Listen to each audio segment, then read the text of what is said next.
பாத்தீங்களாம்மா, அம்மனோட ஸ்ரீ சக்கரத்துக்கே ஆபத்து வந்துருச்சான். இனி நம்ம கதி என்ன ஆகுமோ? இத்தனை வருஷம் நம்ம எல்லா கஷ்டத்தையும் அவ முன்னாடி கொட்டி அவளையே நம்பணும். ஸ்ரீ சக்கரத்தையே பூஜை பண்ணிட்டு வந்தோம்.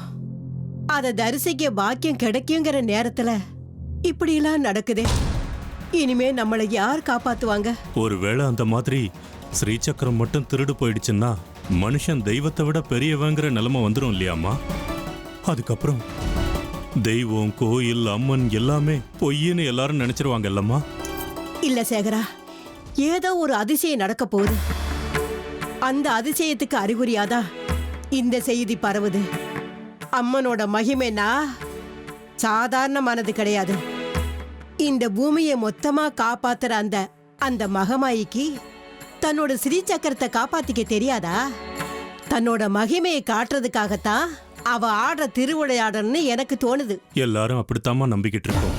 அதனாலதான் ஒருத்தர் விடாம கோயில்ல வேலை செய்யறவங்க, விருப்பாட்ச சாஸ்திரி எல்லாரையும் விசாரிச்சுக்கிட்டு இருக்காங்க. இந்த ஊர் ஜனங்க மொத்தமும் ஒண்ணு சேர்ந்துட்டாங்க. ஸ்ரீ சக்கரத்தை காப்பாத்தியே தீரணும்னு பிடிவாதமா இருக்காங்க. ஊர் முழுக்க இதே பேச்சுதான். அங்கங்க சின்ன சின்ன கலாட்டா கூட நடக்குதான். அப்படியா? அப்படின்னா லலிதா எங்க போனா? காலையில இருந்து ஆளே காணமே. எங்க போனாலும் என்கிட்ட சொல்லிட்டு தானே போவா. அப்போ நீங்க குளிச்சுக்கிட்டு இருந்தீங்கம்மா. லலிதா சுனிதா வீட்டுக்கு தான் போயிருக்கா. சுனிதா வீட்டுக்கா? அவ வீட்டுக்கு எதுக்கு இவ போனா?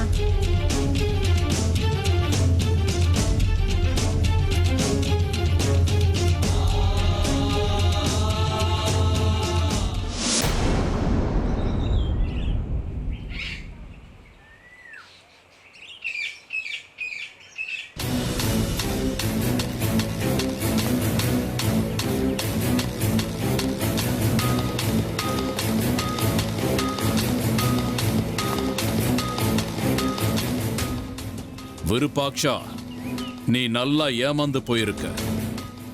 அங்க நடந்தது நீ கூட்டிக்கிட்டு வந்த ஸ்ரீசாமிகளுடைய வஞ்சகம் இல்ல. இதுல யாருடைய ஏமாத்து வேலையும் இல்ல. எல்லாமே அந்த அம்மனுடைய கண்ணாமூச்சி ஆட்டம்தான்.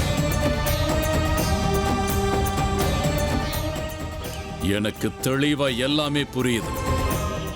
ஸ்ரீ சுவாமிகளுக்கு அவ்வளவு தைரியம் இருந்திருந்தா 80 ஏக்கர் கோசாலையுடைய நிலம் கைமீறி போயிடுங்கிற பயம் இல்லாம இருந்திருந்தா நீ அவரை கூப்பிட்டப்பவே வர முடியாதுன்னு மூஞ்சில் அடிச்ச மாதிரி சொல்லி இருப்பாரு. இது அந்த அம்மன் ஆடுற கண்ணாமூச்சி ஆட்டம் விருப்பாக்ஷா. அம்மனுக்கு கட்டின கங்கணம் தீட்டாகி பூஜை புனஸ்காரம் எதுவும் சேராம கர்ப்ப கிரகத்திலிருந்து வெளியில வராம மங்கி போய் ஒரு மூலையில உட்கார்ந்து இருக்கும் போது இவ்வளவு பெரிய அதிசயத்தை அவளால எப்படி செஞ்சிருக்க முடியும்?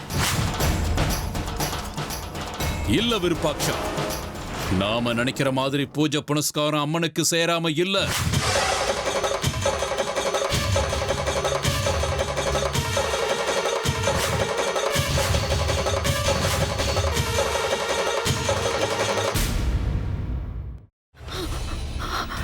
இதுக்கு மேல என்ன சொல்ல போற? சொல்றதுக்கு வேற ஏதாவது பொய் இருந்தா சொல்லிடு. அவதான் ஏமாத்தி எல்லாத்தையும் என்கிட்ட இருந்து பறிச்சிட்டான்னு பார்த்தா நீயும் இப்ப அதே தான் பண்ணிருக்க. ஏன் ஆலியா, ஏன் இப்படி பண்ண? இந்த உலகத்துல பாட்டிக்கு அப்புறம் நான் யார் மேலேயாவது உயிரியே வச்சிருக்கேன்னா அது ஊ மேலதான் உனக்கு தெரியாதா? ஏன் இப்படி பண்ண ஆலியா? உனக்கு காசு பணம் அவ்வளவு முக்கியமா போயிடுச்சு. அதுக்காக நம்ம உறவை கூட மறந்துடுவியா?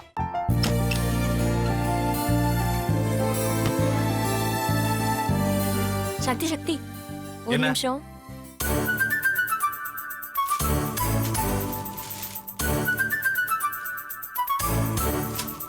இந்தாங்க. என்ன இது? உங்களுக்கு பிடிச்ச பிராண்ட் செப்பல்.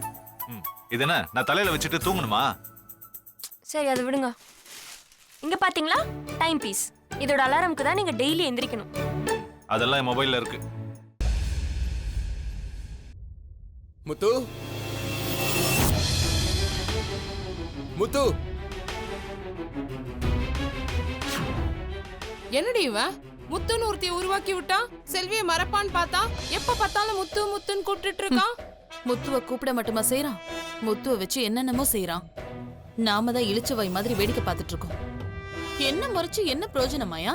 உனக்கு வேற குரல் போயிடுச்சு. அடுத்து அவ செல்வியை கூப்பிட்டானா என்ன பண்ண போற? உன் உன்னுடைய விருப்பப்படியே நீ ராமநாத வீட்டு மருமகளா வாழப் போற. கண்டிப்பா என்னுடைய ஸ்தானத்திலிருந்து அவன் உன்னை நல்லா பார்த்துக்குவான் அம்மா.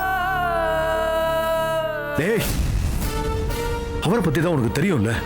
அவர் எந்த முடிவு எடுத்தாலும் அதான் ஃபைனல். நம்ம அப்பா வேணுமா வேணாமாங்கிறத நீயே முடிவு பண்ணிக்கோ. வாடா.